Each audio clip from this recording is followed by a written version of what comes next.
جس طرح انبیاء کے درجات ہیں،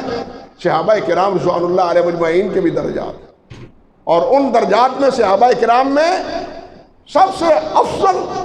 نبی علیہ السلام کے بعد حضرت ابوبکر صدیق رضی اللہ تعالی عنہ، بالاتفاق اہل سنت کے، تمام امت کے، اہل حق کے،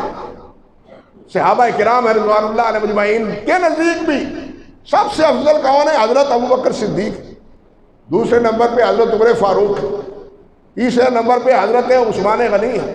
اور چوتھے نمبر پر حضرت علی رضی اللہ تعالیٰ عنہ مجمعین ہے۔ یعنی جو ترتیب خلافت راشدہ کی ہے وہی ترتیب ان خلفائے راشدین کے مراتب کی بھی ہے۔ جس طرح اولیت خلافت حضرت ابوبکر صدیق کی ہے، اسی طرح اولیت مناقب میں بھی ابوبکر صدیق کی، عثمان عمر فاروق کی بھی حیثیت یہی،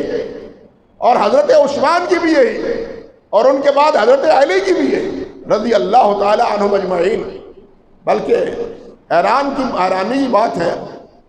بعض حضرات حضرت علی کو تو بہت کچھ بنا دیتے، اور پھر خصوص یہ ہمارے صوفیاء کے دھڑے، نہ پوچھو مجھ سے کہ ان کی کتابوں میں کیا کچھ لکھا ہوا ہے، اور انہی کتابوں کی بنیاد پر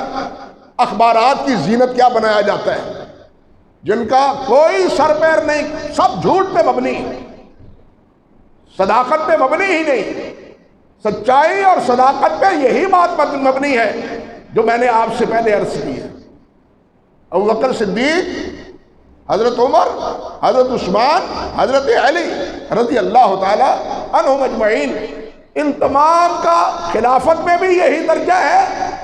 اور مناقب میں بھی یہی درجہ ہے، مراتب میں بھی یہی درجہ ہے۔